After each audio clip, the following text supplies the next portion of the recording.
ஜனநாயகன் திரைப்படம் தொடர்பான வழக்கு இன்று சென்னை உயர் நீதிமன்றத்தில் தற்போது வாதாடப்பட்டு வருகிறது. குறிப்பாக மண்டல சென்சார் போர்ட்டில் யார் படத்தை பார்த்தது, சட்டப்படி படத்தை பார்த்து ஆய்வு செய்ய யாருக்கு அதிகாரம் உள்ளது என நீதிபதிகள் கேள்வி எழுப்பி வருகின்றனர். குறிப்பாக திரைப்படத்திற்கான சென்சார் சான்றிதழ் நிறுத்தி வைக்கும் அதாவது பரிந்துரை வழங்கியது யார் என்றும் நீதிபதிகள் கேள்வி எழுப்பியிருக்கின்றனர். இதைத் தொடர்ந்து ஜனநாயகன் திரைப்படத்திற்கு UA சான்றிதழ் என முடிவெடுத்து விட்டது. பிறகு அதாவது மாற்றியது ஏன் என்றும் நீதிபதிகள் தற்பொழுது தணிக்கை வாரியத்திற்கு கேள்வியானது எழுப்பியிருக்கின்றனர். குறிப்பாக விஜய் நடிப்பில் தற்போது வினோத்தின் இயக்கத்தில் உருவாகி இருக்கக்கூடிய ஜனநாயகன் திரைப்படம் கடந்த ஜனவரி மாதம் 9ஆம் தேதி வெளியாகும் என எதிர்பார்க்கப்பட்டிருந்த நிலையில் அந்த படத்திற்கு தற்போது சென்சார் சான்றிதழானது வழங்கப்படாமல் தொடர்ந்து நீதிமன்றத்தில் அதாவது மேல்முறையீடானது செய்யப்பட்டிருந்தது.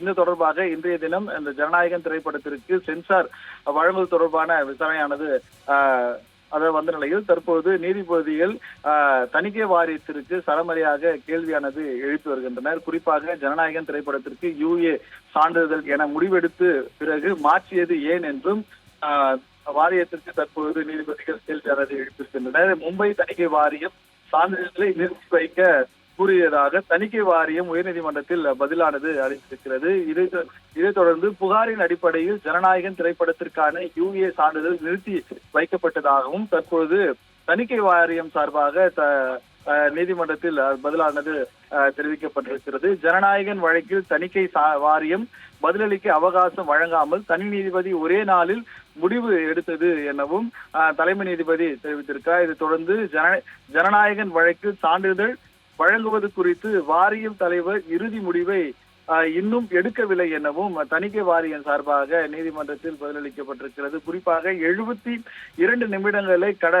தாண்டி நீளமான படம் இருப்பதால் விதிகளின்படி தணிக்கை வாரிய தலைவரே முடிவெடுப்பார் எனவும் தணிக்கை வாரியம் சார்பாக தெரிவிக்கப்பட்டிருக்கிறது. இதைத் தொடர்ந்து மண்டல அதிகாரிகள் படத்தை பார்க்கவில்லை, குழுவினால் மட்டுமே படம் பார்க்கப்பட்டதாகவும் தணிக்கை வாரியம் சார்பாக தற்போது நீதிமன்றத்தில் வாதாடப்பட்டு வருகிறது. இன்னும் ஜனநாயகன் திரைப்படத்திற்கு இந்த KVN தயாரிப்பில் உருவாக்கப்பட்டிருக்கக்கூடிய ஜனநாயகன் திரைப்படம் என்று வெளியாகும் என இதுவரை தெரியாத நிலையில் தற்போது வரை அந்த UA சான்றிதழ் வழக்கானது நீதிமன்றத்தில் இன்றைய தினம் தீர்ப்பு வருமா என எதிர்பார்க்கப்பட்டு வருகிறது. தொடர்ச்சியாக தணிக்கை வாரியம் மற்றும் அதே போல நீதிபதிகள் ஜனநாயகன் திரைப்பட தயாரிப்பாளர் தரப்பில் கொடுக்கப்பட்டிருக்கக்கூடிய மேல்முறையீடு மனு உள்ளிட்டவைகளை எல்லாவற்றையும் தற்போது விசாரணையானது தொடர்ந்து நடைபெற்று வருவது குறிப்பிடத்தக்கது.